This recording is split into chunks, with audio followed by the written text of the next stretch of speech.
الحمد للہ، سب تعریف اللہ کے لیے ہے، رب العالمین، جو رب ہے تمام جہانوں کا، یا جو تمام جہانوں کا رب ہے۔ اب یہاں پر آپ دیکھیے کہ للہ لام کا معنی ہے کے لیے، اردو میں بھی استعمال ہوتا ہے، جیسے لہذا یا الحمد للہ، ہم اردو میں بھی الحمد للہ کا لفظ بولتے ہیں اور اس میں بھی اسی معنی میں بولتے ہیں۔ العالمین، عالم کی جمع، عالم اسلام، عالم برزخ، عالم کفر، یہ سب بولتے ہیں۔ الحمد، حمد یحمد سے، حمد تعریف کرنے کو کہتے ہیں، کسی کے اچھے اوصاف بیان کرنا۔ بنیادی طور پر حمد ایک لطیف احساس ہے جو دل میں اٹھتا ہے۔ حمد کیا؟ ایک لطیف سا احساس ہے جو انسان کے اندر سے اٹھتا ہے اللہ کی تعریف اور اس کے شکر کے لیے۔ اب آپ دیکھیں کہ ہر طرف تو اللہ کی بنائی ہوئی چیزیں ہیں، تو پھر ساری تعریفیں اسی کی ہوگی نا، اسی کی ہو جائیں گی نا، جب ہر چیز اس کی ہے۔ کسی انسان کے بھی جب آپ تعریف کرتے ہیں تو اس کو کس نے بنایا؟ کسی کی خوبصورت آنکھیں آپ کو دکھیں، کسی کی شکل، کسی کا رنگ، کسی کا کچھ۔ عموماً چھوٹے بچوں کو جب دیکھتے ہیں نا، نیو بورن بیبیز کو دیکھ کے تو سب کے اندر ایک تھرل آتی ہے نا، اور اس وقت ہر کوئی حیران ہوتا ہے، یا رب یہ ماں کے پیٹ سے کیا چیز برآمد ہوئی، یہ کس نے بنائی، یہ کیسے کبھی آپ ہاتھوں کو دیکھتے ہیں، کبھی انگلیاں دیکھتے ہیں، کبھی ناخن دیکھتے ہیں، کبھی بال دیکھتے ہیں، کبھی کچھ دیکھتے ہیں، کبھی کچھ دیکھتے ہیں۔ وہ منہ کھولتا ہے، زبان دیکھتے ہیں، آنکھ کھولتا ہے تو کہتے ہیں آنکھ کھول دی، حالانکہ آپ کے آس پاس بہت سے لوگ آنکھیں کھولے مگر ان کی کھلی آنکھیں آپ کے اندر تھرل نہیں پیدا کرتی۔ ایک دو میں اپنی آئی سائٹ چیک کرانے کے لیے کسی کلینک میں گئی تو وہاں اتنی بڑی آنکھ کی تصویر لگی تھی، میں نے رونا شروع کر دیا اس کو دیکھ کے۔ میں نے کہا کہ یار اب یہ بنایا تو نے ہمارے لیے، یہ کس طرح کام کرتی ہے آنکھ، اور یہ سب کیا ہے؟ ایک عجیب کیفیت دل میں آئی، اور اللہ کی وہ عظمت کا احساس جو عام طور پر آنکھ دیکھ کے کبھی نہیں خیال آیا، نہ اپنی آنکھوں کا خیال کر۔ تو جب کبھی بھی آپ کو اللہ کی کوئی عظمت یا قدرت یا تخلیق سمجھ آئے، نظر آئے، محسوس ہو، اس کے بعد جو آپ کے دل سے نکلے، جو آپ کے منہ سے نکلے، جو شکر آئے، یہی حمد ہے۔ اور یہ ساری اللہ ہی کے لیے، کیونکہ ہر چیز، اگر کسی انسان کے اندر کوئی خوبی ہے نا تو وہ بھی اس کی اپنی ذاتی نہیں ہے، وہ اس کی دی ہوئی ہے۔ اگر کوئی انسان خوبصورت ہے تو وہ اس کا کیا کمال ہے؟ تو اس نے بنایا ہے نا، تو تعریف تو ادھر ہی جاتی ہے نا، اصل کے اوپر لوٹتی ہے نا، کمال تو اس کا ہے۔ تو الحمدللہ، ہم جو ہوتا ہے نا ایک ایکسپیرینس ہوتا ہے، بیسیکلی انر ایکسپیرینس، تو یہ ہے الحمد للہ رب۔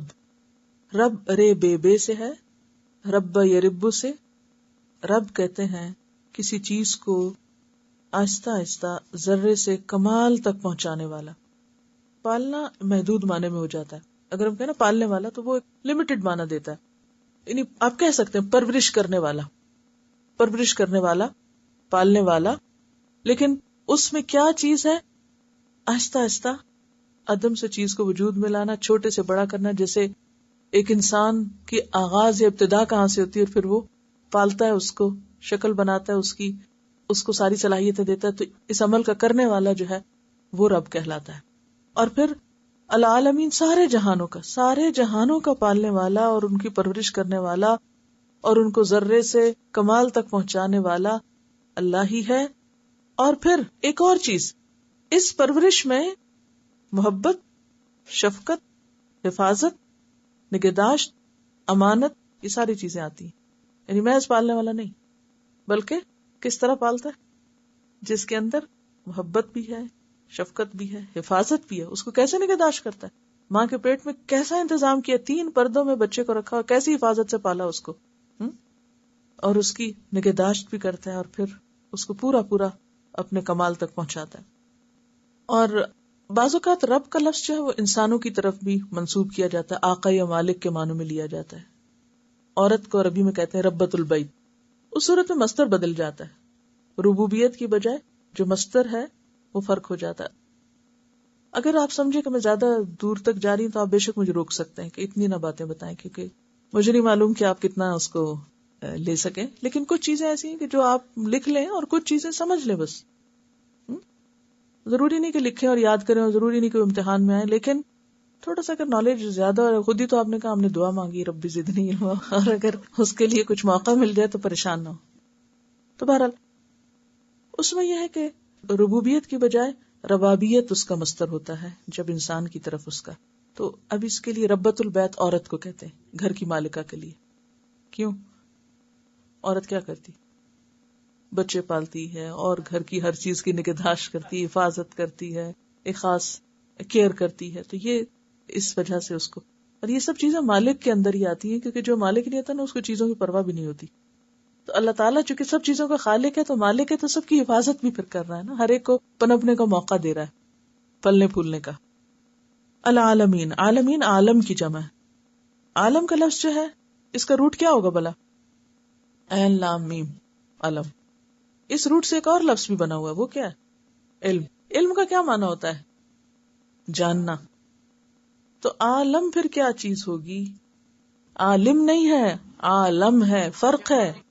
جہان تو ہے لیکن اس کا جو روٹ ہے عین لام میم، اس سے یہ پتہ چلتا ہے کہ عالم ہے وہ چیز جس سے کچھ جانا جائے، پہچانا جائے.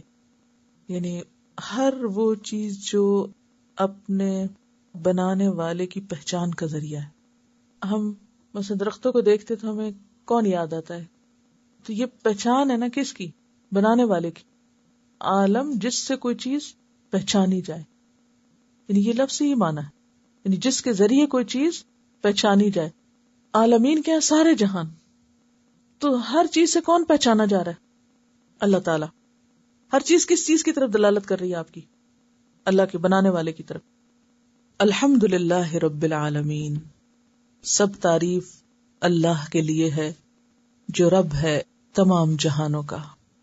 حمد نعمتوں کے اعتراف کے لیے ہوتا ہے، یا حمد کا معنی ہے نعمت کا اعتراف کرنا، کہ یہ میرے رب نے ہی مجھے دی ہے، یہ اسی کی طرف سے مجھے ملی. بندہ مومن ہر خیر اور ہر بھلائی کے ملنے پر بھلائی دینے والے کو یاد کرتا ہے، اس کا شکر کرتا ہے، اس کی طرف رجوع کرتا ہے، اس کا اعتراف کرتا ہے کہ اس نے مجھے دی. تو یہ کلمہ جب وہ بولتا ہے تو یہ خالق کو خوش کرتا ہے، مالک کو خوش کرتا ہے. اسی لیے جب ایک دفعہ انسان دل سے، ایک تو نا زبانی تکرار ہم کرتے رہتے ہیں وہ بھی ٹھیک ہے، لیکن ایک یہ کہ دل سے کھانا کھاتا ہے یا پانی پیتا ہے یا کوئی بھی نعمت اس کو ملتی ہے جس سے وہ راحت اور سکون پاتا ہے یا خوشی ملتی ہے، چاہے وہ دیکھنے کی ہو، چاہے وہ کھانے کی ہو، چاہے وہ نیند جیسی نعمت ہو، تو وہ کیا کرتا ہے؟ فوراً اللہ کا شکر ادا کرتا ہے اور الحمدللہ کہتا ہے. تو جو شخص دل سے الحمدللہ کہتا ہے تو صحیح مسلم میں آتا ہے الحمدللہ تملأ المیزان. الحمدللہ کا کہنا میزان کو بھر دیتا ہے، یعنی اللہ کے نزدیک اتنا پسندیدہ کلمہ ہے. ہم اس کو فار گرانٹیڈ لیتے ہیں، بھوک لگی ہے، کھانا ہے ہمارے پاس، کھا لیا بس ٹھیک ہے. تو پھر حق تو نہیں ادا کیا نا، شکر تو نہیں ادا کیا. ہمارے پیسے تھے، ہم بنا کے لائے تھے اور ہم نے کھا لیا بس. نہیں، کتنے ہی لوگ ایسے ہیں کہ جن کے پاس یہ سب کچھ نہیں ہے. اگر آپ کو اللہ نے دیا ہے، نوازا ہے، تو پھر دینے والے کا شکر ادا کرنا بھی لازم ہے. ترمذی کی روایت ہے الحمدللہ افضل الدعاء، الحمدللہ سب دعاؤں سے افضل ہے. یعنی جب آپ الحمدللہ کہتے ہیں تو اللہ کی رحمت کو اپنی طرف متوجہ کرتے ہیں. اسی طرح الحمدللہ مختصر ترین ہے، لیکن حمد کے اور بھی کئی طریقے اور انداز ہیں جو مختلف مقامات پر ان کا اظہار کیا گیا.